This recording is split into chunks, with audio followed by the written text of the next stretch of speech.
materia prima ya convertida en pulpa para tener trabajo el resto del año. La industria, la agroindustria es muy limitada respecto a los tiempos. Fíjense ustedes que entre diciembre, por las materias primas que les puse y las fechas, entre diciembre y marzo tenemos todo. Ciruela, pera, durazno, manzana, cereza, bueno, todas, tomate, todo está en la misma época. Entonces, yo justamente, parte de esto de pulpas, le pedí documentación a una colega nuestra y me dice, justamente hacemos eso. Nuestro principal negocio es pulpa y cuando no vendemos toda la pulpa y nuestro negocio secundario es la mermelada, garantizamos trabajo al resto de los empleados de la planta a partir de mayo, donde elaboran las mermeladas a partir de las pulpas. Para obtener pulpas también hay dos estándares de calidad. Tenemos aquellas pulpas que yo voy a exportar y aquellas pulpas que voy a destinar al mercado interno.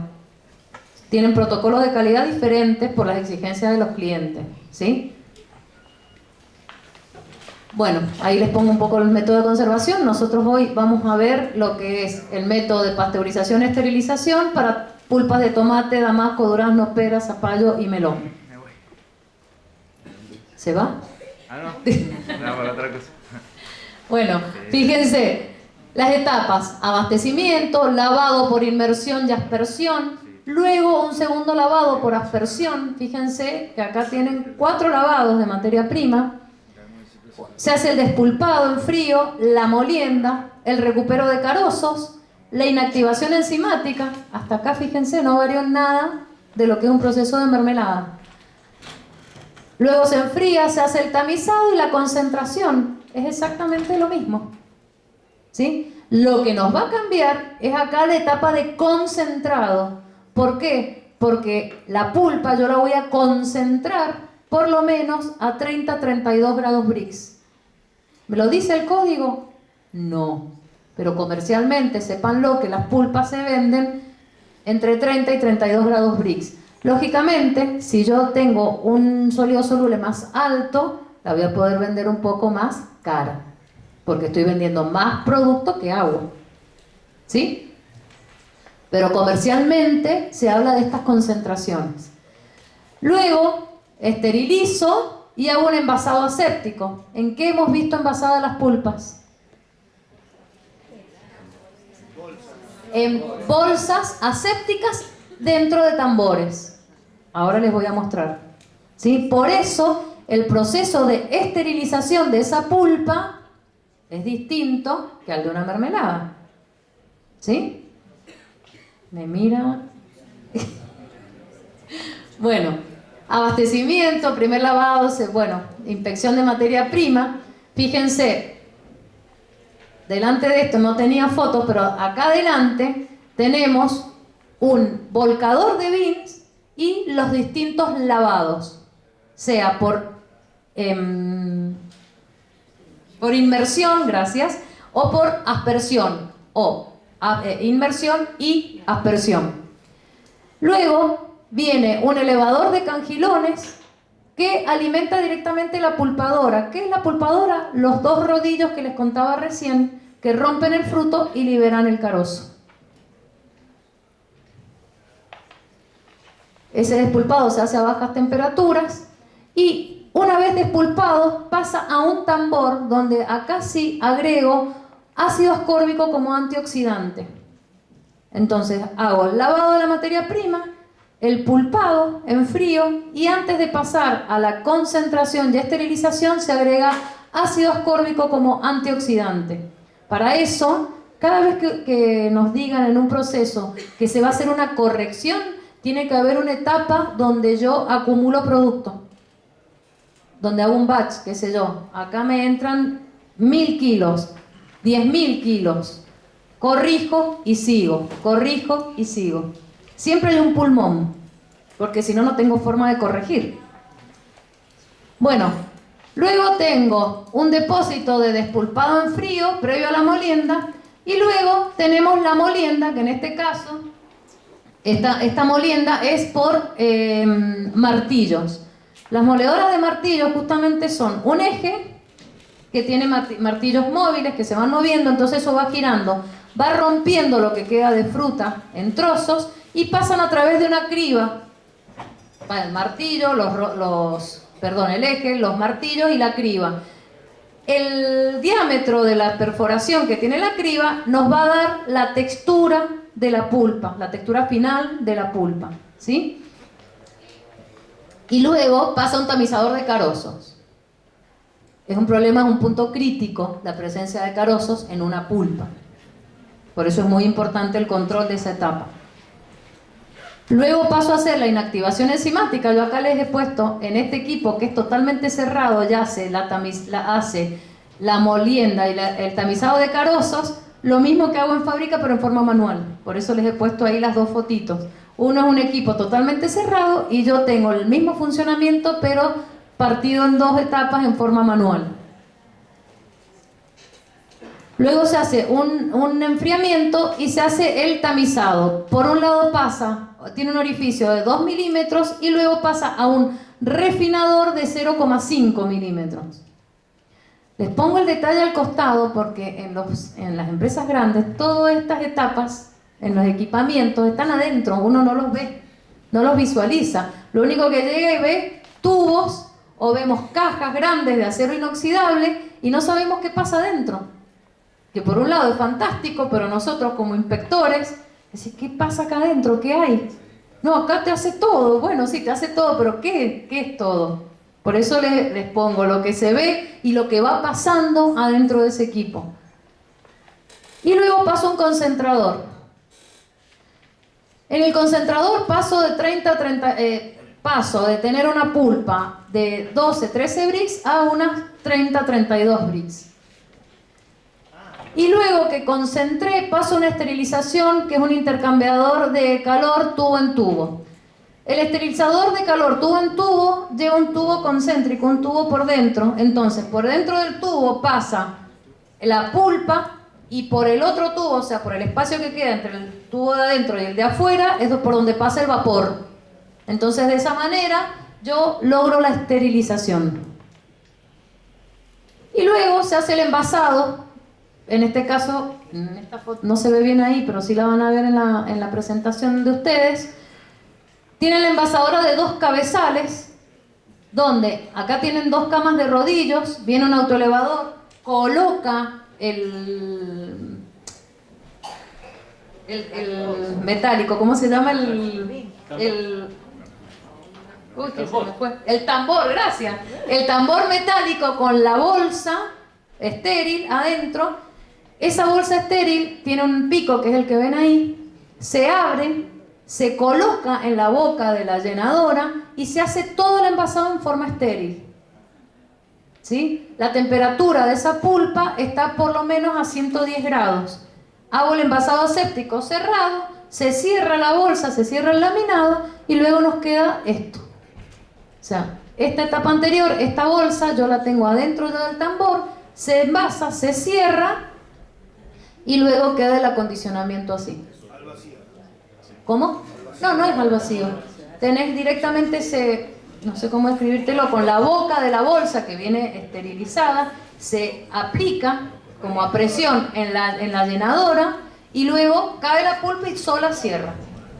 ¿Sí? No hay contacto con el aire. Sería aséptico en caliente. Aséptico, claro. Aséptico en caliente porque viene en la bolsa estéril también. Son materiales, muy bien ahí, son laminados que tienen aluminio y plástico. ¿Sí? Muy buena la aclaración. Bueno, los tambores, lo que ustedes van a ver es la identificación.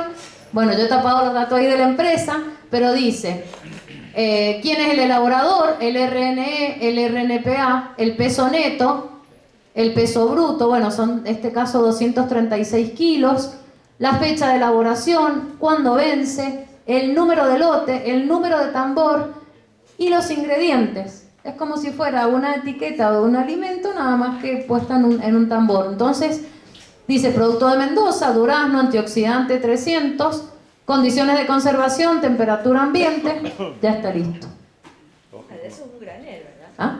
Ahí abajo dice conservar por debajo de los 30. Conservar por debajo de los 30 grados. No es un dato menor porque a veces lo dejan en la playa del sol. Bien.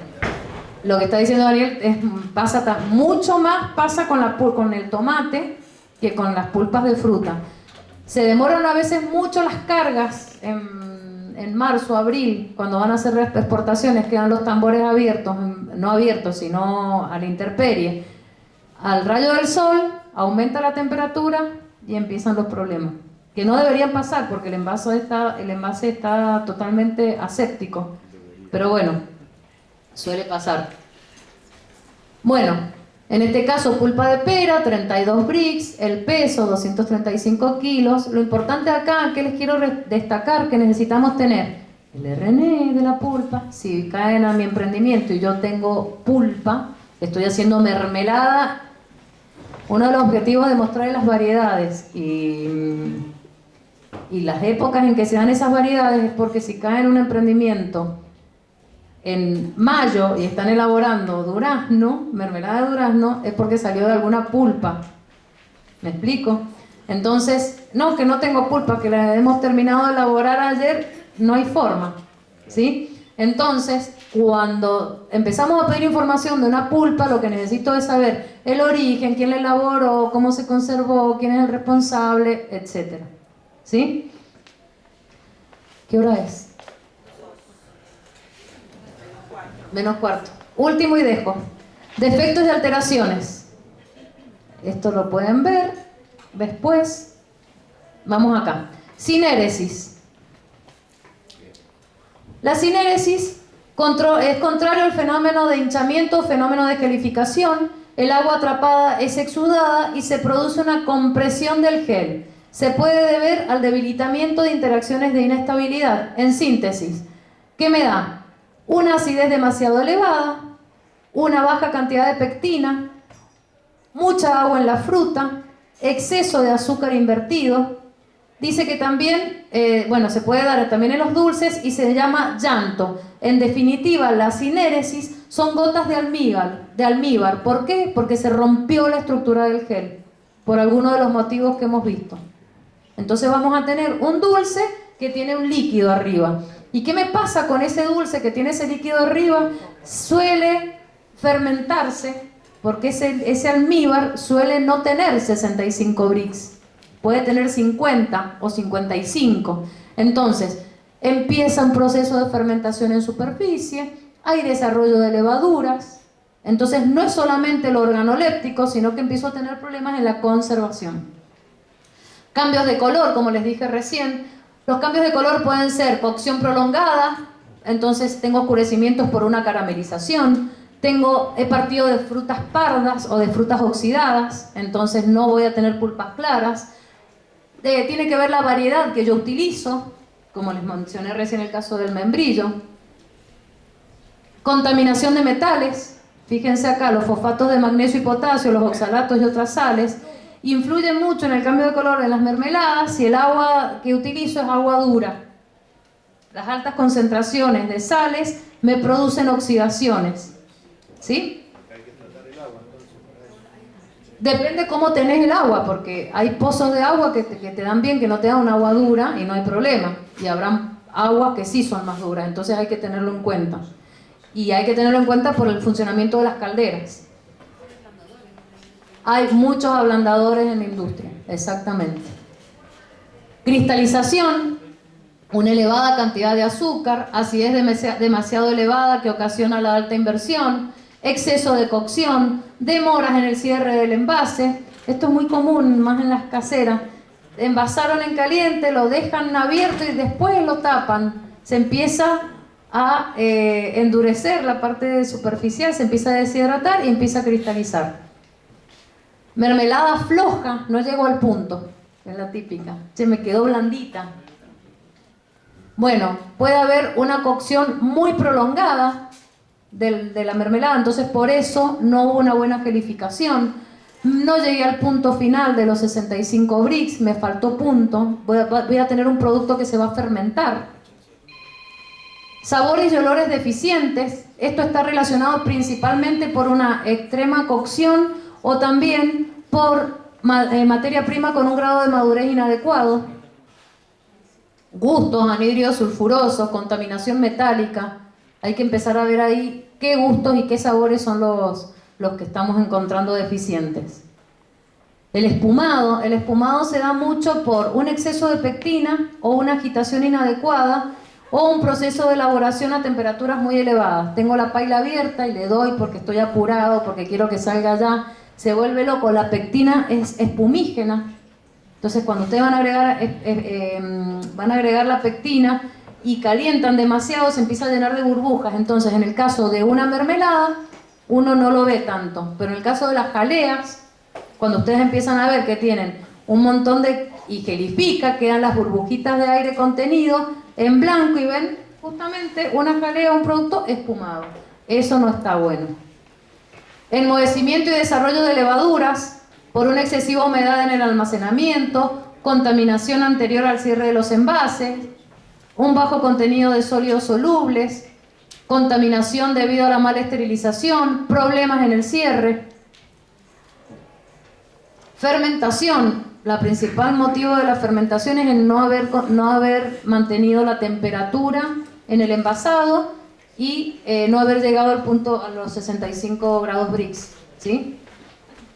Bueno, y finalmente, Eduardo, ya te dejo. Yo acá se los voy a subir, les había puesto pero no llegamos, un checklist que se los voy a subir justamente para esta industria, tanto de pulpas como mermeladas. Es más de criterio, no hace falta que comentemos, si lo quieren ver y después vemos algo, pero es mucho de lo que hemos visto el viernes pasado, resumido en un checklist de control. ¿Sí? Bueno, nada, les había puesto ahí fundamentalmente las etapas en que sí o sí necesitamos que cada industria tenga un control de calidad en la recepción de materia prima, en la adición de azúcares y aditivos por las correcciones, el punto final, la temperatura de envasado y si voy a pasteurizar el tiempo y la temperatura que estamos utilizando. Bueno, Eduardo.